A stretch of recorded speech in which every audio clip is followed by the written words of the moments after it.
Good morning, everyone. Thank you so much for joining. Can everyone hear me okay? Marquez, can you hear me? Yes, we can hear you. Okay, perfect. Uh, All right, uh, what's that record on? it started. The recording started. Okay, good morning, everyone. Thank you so much for your patience. Just having some technical issues, but we're working through them. If you have any questions, please drop those questions in the chat. I have members of the team that will be responding to those, and then we'll have some time towards the end of the session to work through some of those questions. Okay, all right, we're gonna go ahead and get started. All right, so today we're going to talk through the Made in DC Curator and Retail Innovation Grant Program. This is our first information session that will be reviewing the RFA, any eligibility requirements, and the application details. Okay. So a little bit about the Made in DC program. Made in DC is a local certification program administered by the DC Department of Small Local Business Development, other known as DSLBD, to verify and promote authentic, locally made products here in DC by resident-owned businesses. Businesses that meet certification requirements gain access to resources, promotional opportunities, and a community of fellow makers, amongst other grant opportunities, such as this one that we're going to talk about today. All right, so grant overview and objectives. The FY26 Made in DC Curator and Retail Innovation Grant is a competitive funding opportunity open to DC-based entities and curators to design and operate a curated short-term retail pop-up featuring Made in DC certified brands. The goal of this grant program is to expand storefront access, increase visibility, and drive revenue for product-based businesses, especially those without storefronts. So a little bit of details about the grant. The grant opened 1 week ago from today. So it opened on Monday, April 13th at 2 p.m. The grant will close Wednesday, May 13th at 2 p.m. This grant is a competitive grant, and the agency intends to award one or more grants with a total of funding availability of $25,000. This initiative provides district-based businesses and makers across various industries with access to a structured short-term retail environment to sell locally made products and engage directly with consumers without the long-term commitments associated with securing an independent lease. To achieve this purpose, the purpose of this grant program, DSLBD will be awarding funding to one or more qualified curators to design, manage, and operate a temporary retail pop-up space located within the district that feature multiple Made in DC certified businesses. Okay, the proposed programming under the grant should address the following objectives. Whoever is awarded the grant, we are proposing that they engage a minimum of 15 Made in DC certified businesses during the period of the retail space activation.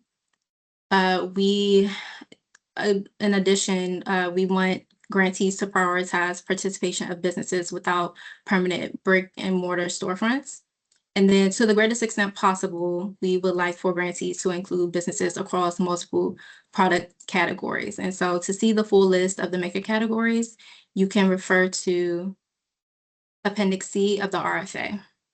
The period of performance we are defining in the RFA, the period of performance will begin on the effective date of the relevant grant agreement and end on September 30th, 2026. Okay, how to apply. You can apply by going online on our website by visiting dslbd.dc.gov/Made in DC Retail Grant.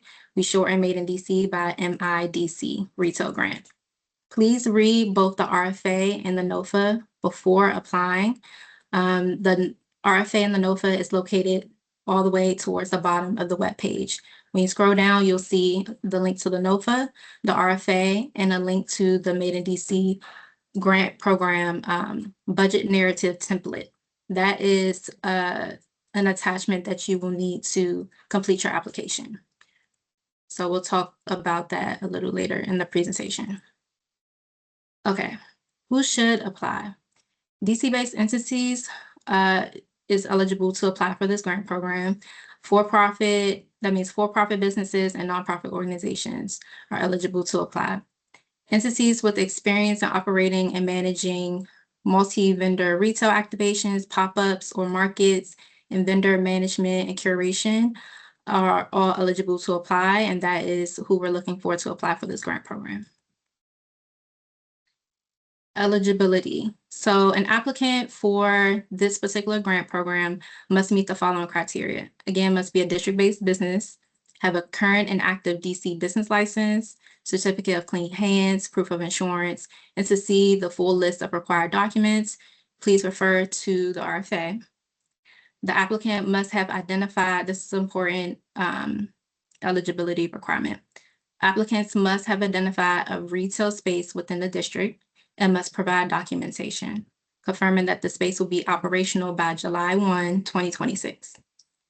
Applicants will be required to submit an attestation that the identified retail space will be active and operational by July 1, 2026. If there's any questions about that, we can talk through that towards the end, or you can drop it in the chat so we can address it towards the end of the presentation. All right, required documents. Entities applying for the grant must upload the following documents along with their application: an active DC business license number,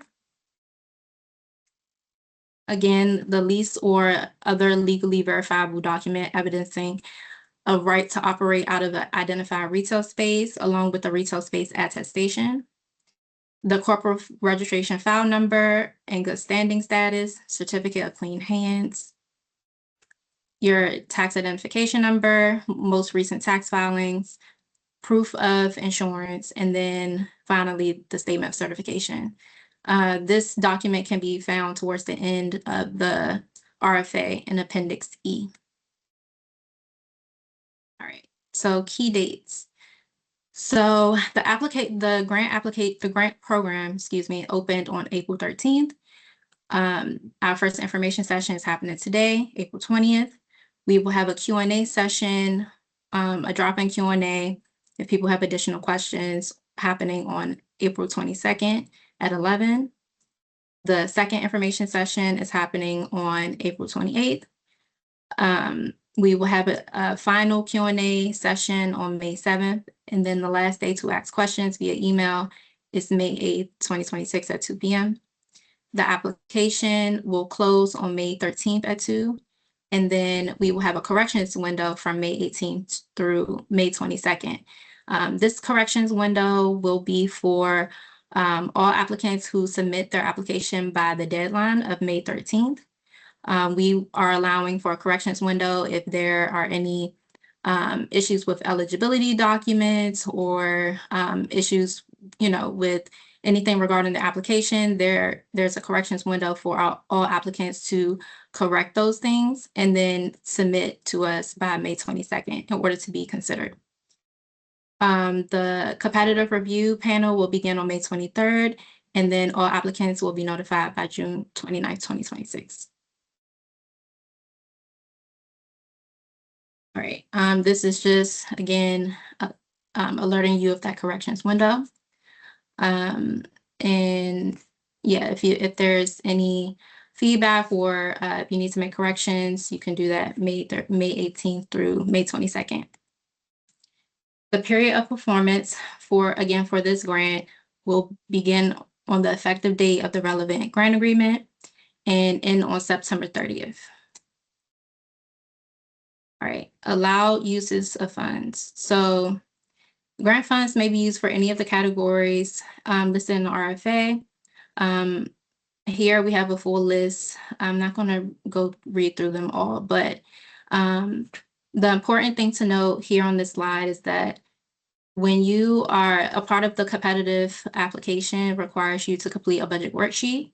And so utilizing pages 8 through 9 in the RFA will give you a framework and a guide into how to complete that budget worksheet and what we're looking for when it comes to budget.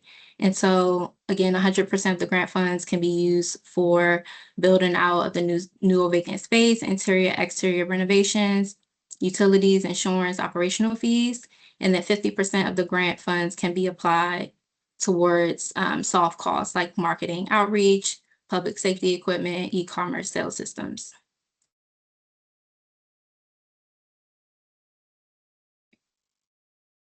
Example of eligible costs. This is just, again, a full list. This is on page 8 through 9 in the RFA of what are the eligible costs when it comes to budget. All right, what can the grant not be used for? There's a disallow use of funds section in the RFA. This is just a few bullets I pulled out, but please, again, read through the RFA in its totality. A few of the disallow uses of funds relates to debt repayment, food, alcohol, real estate, unapproved or ineligible costs, and then anything outside of the period of performance. That's an important one. All right. Scoring criteria. The competitive portion of the application. So we have the eligibility. We just reviewed that, and then the second part of the application is competitive in nature, and so this is the scoring criteria that we will use to evaluate the narrative part of the application. So there will be 4 sections and about 11 questions in total. Each section corresponds with the scoring criteria that's listed in this chart. So we have section A, B, C, and D, and then you see the total points allocated to each section. Again, I want to bring your attention to section D in the budget worksheet. All applicants must complete the budget worksheet and upload it into DES along with your application. And then again, you can refer to the RFA of what we're looking for as it relates to the budget worksheet and the narratives and cost allocations breakdowns. Okay, selection process. Again, this is a competitive grant opportunity. The competitive review panel will begin on May 23rd, and awardees will be notified on or around June 26, 2026. Applicants must meet eligibility to be considered. Post-award process. Notifications will be sent via email with the notice of grant award on or around June 29, 2026. Applicants who are not awarded will be notified no later than 1 week following June 29th. Awardees must accept the award within 5 business days of notification. And then each awardee must sign a grant agreement with DSLBD and adhere to all policies outlined within the grant agreement. Grantees are expected to maintain eligibility through the grant period, and also grantees must prepare a final report by October 30th, 2026.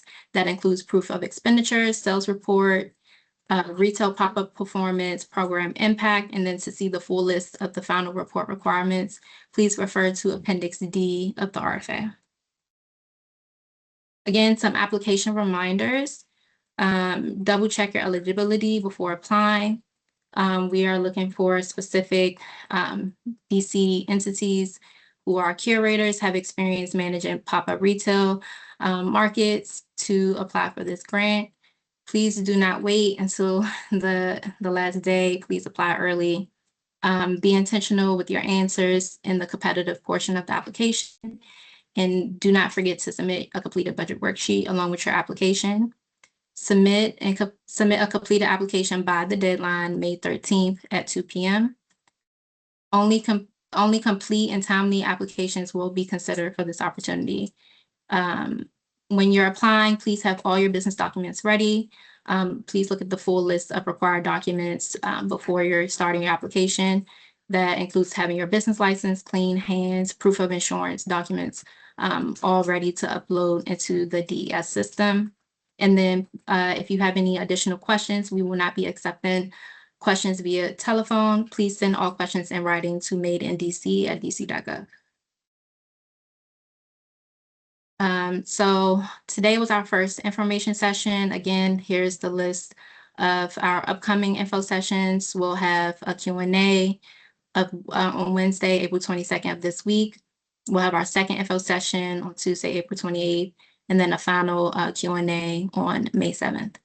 And then to register for these, please visit our website, dsobd.dc.gov/MIDC retail grant. And then you can also, there will be a link to our Eventbrite page where you can register for those sessions.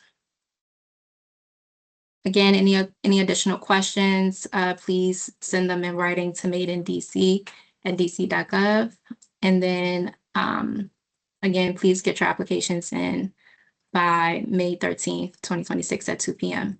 The last day to ask questions in writing is May 8th, 2026. So yeah, we can get into the Q&A section of the presentation. And I will stop sharing my screen so I can see. One sec.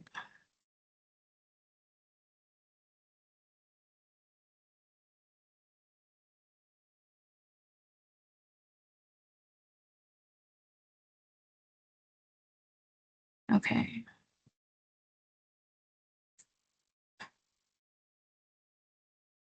Okay, so see, Rebecca said, where do we find the RFA? On our website, dsobd.dc.gov. Yeah. It's in the chat. Yeah, it's in the chat already. But Rebecca, if you have any additional, oh, here we go. Does pop-up only include brick and mortar? Does vending at events count? Okay.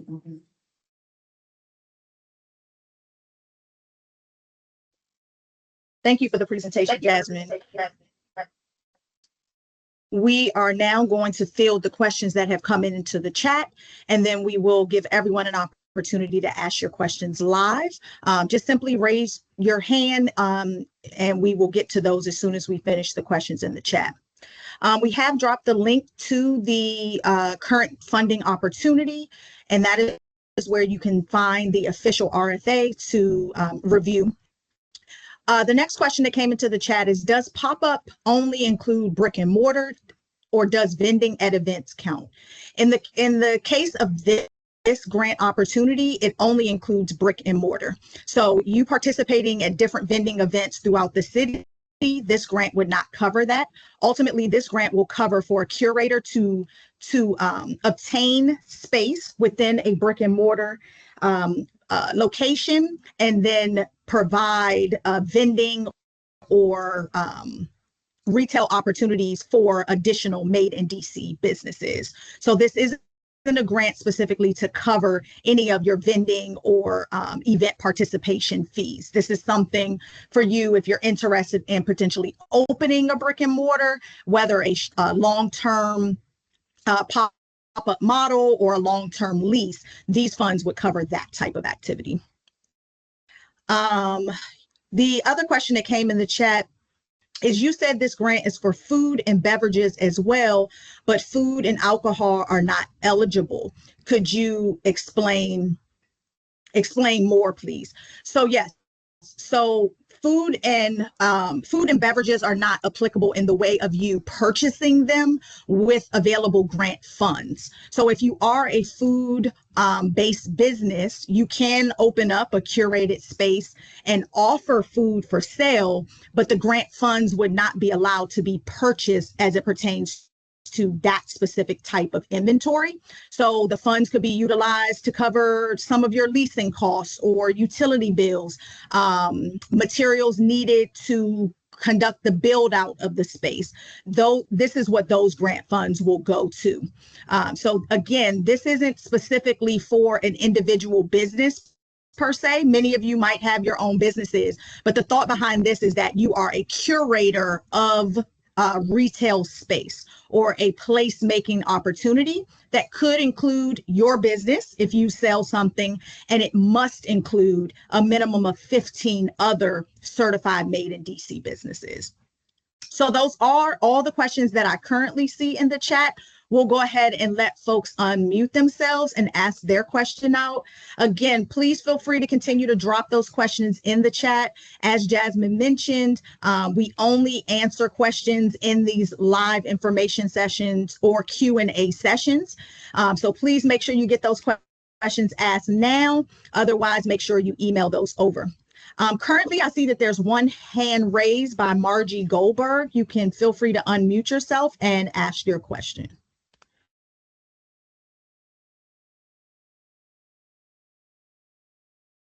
Are you unable to unmute, Margie? Well, you have the floor, Margie. You can ask your question. Yeah. Can you hear me? Can you hear me? Sorry, say that again. Can Yes, you Margie, hear we can me? hear you. Yes, we can hear you. Just Yes, speak a I little can hear louder. you now. Okay, great. Mic on this is not wonderful. I signed up for this event like a week or two ago, and yet when I tried to get on today, they made me sign up all over again. I don't quite get that. Why was that? I'm not sure if you originally signed up, you might have signed up through the Eventbrite link, if that's where you found this information session notification. Sometimes because we are hosting the meetings within the Teams platform, the Microsoft Teams app might also require that you register.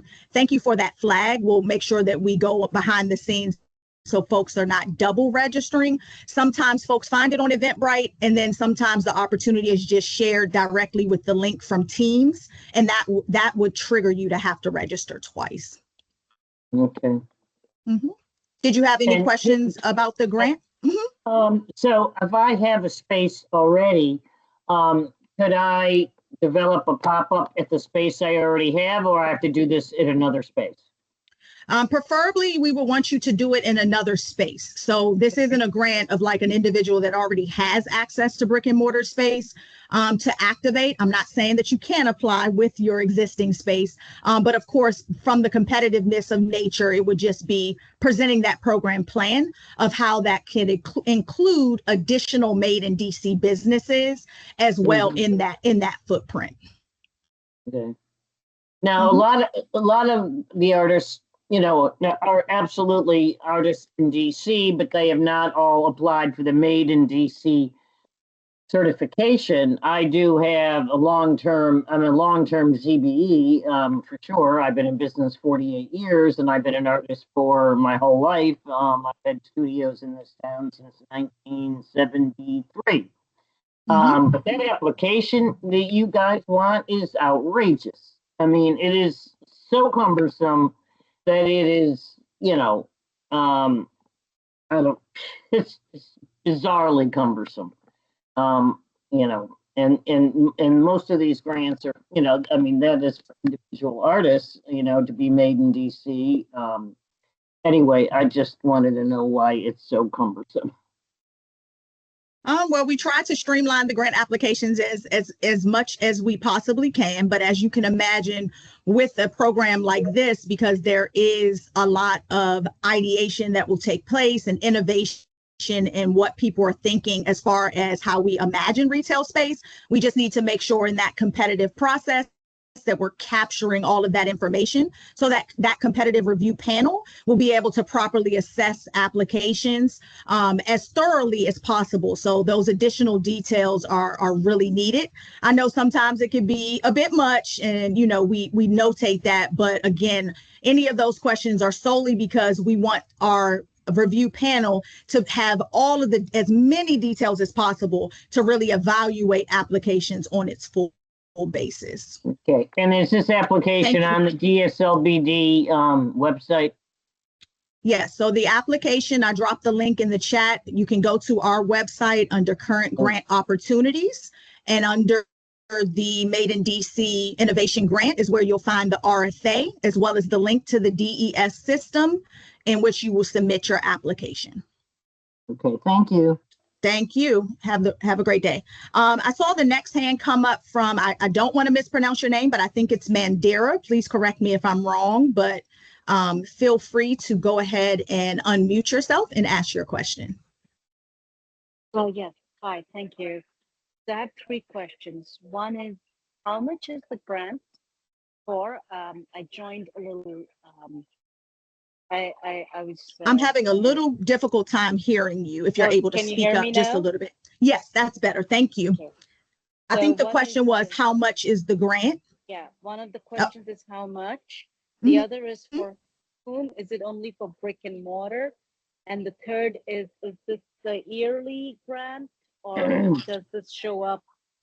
Do you have this once a year only, or is it more than once that this application opens up?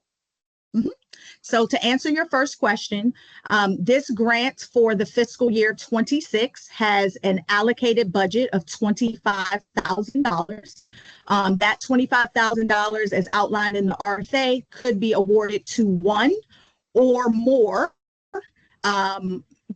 entities. So you could receive the total 25,000 or could receive less. But a total available funding of 25,000. To answer your second question, you do not have to be brick and mortar. The idea of this is that if you are an entity or a business that is seeking to open a brick and mortar location, this grant program will provide funding to support you in that development and build out. So the idea for an applicant, you must have either an LOI of a space that you're already trying to seek, or some sort of agreement in works for a location that you would then actually open and utilize the funds to support that. To your third question, this grant is only funded in this current fiscal year, which it ends September 30th of 2026. There are no option years or reoccurring funding currently attached to this grant. And of course, all grant funding for any of our programs, of course, are based on budget allocation from council year to year.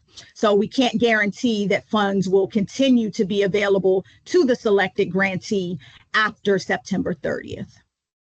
And one last question. Thank you for all that information. Now, if I'm an LLC, I'm a maker, and I do have the Made in DC certification, just recently received, but I need to buy equipment for my product that I am have had a soft retail launch and would be wanting to build it further. Can I apply towards that or not? No, so the funds again would be created to support the build out of the space as it stands. So that would be something we'll have to discuss further. Ideally, it wouldn't be that you could use that for your own direct business to grow, or establish the operation of your business. It's funds to get the brick and mortar up and running to its, very core operation. That could be fixtures, shelving, lease payments. So I don't have the full list in front of me, but ideally that is what the money should be spent towards. Okay, got it. That's clear. Thank you so much. You're welcome. Rebecca, I did see you had your hand up. Not sure if I answered your question in answering all the others from answering other questions ahead, but you can unmute if you would still like to ask your question. The same would apply to anyone else on the call. If you have any questions, again, drop those in the chat or raise your hand and we're happy to unmute you to discuss.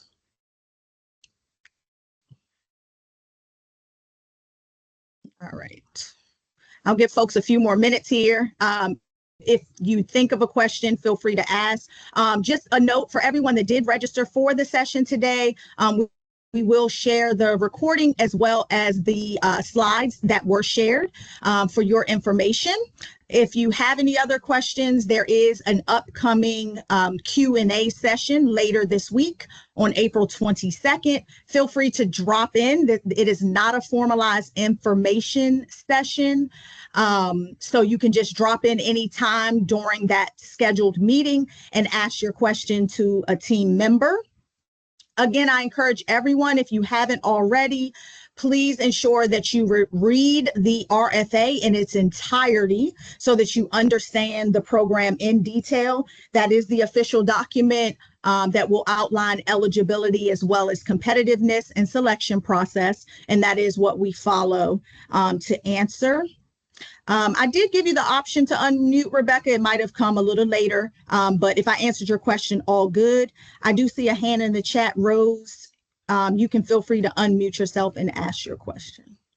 Hi. So my question, just to be clear, if our organization are really eligible for that. So we have what's called we have like a program. It's not a non-profit. We have a program where people sign up for fresh baskets. So we collaborate with all the small farmers in DC, Maryland, Virginia. So all the product made in DC for local farmers. So we help them with that, like a sustainable distribution for local farmers and also other programs. So are we eligible? So we want to do like a pop-up, like this grant is saying, a location where we can show all our services and many other things.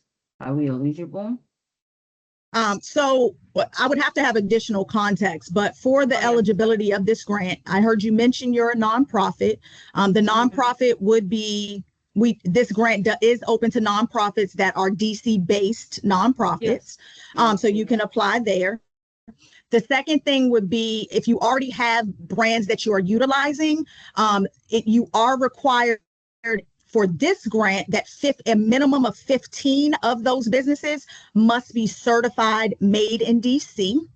And so we would ensure that when those brands are selected by you, if you win the grant, that those individuals have met all of the eligibility criteria to made in DC, which we're happy to share a link to find out additional details of how businesses become made in DC certified.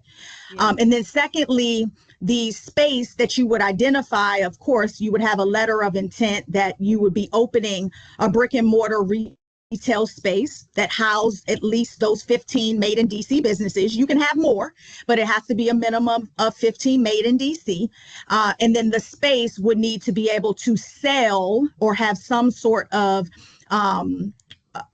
function or capability that individuals could come in and actually purchase the products, in your case, the produce, from these individuals that have grown or are making, whatever they are offering.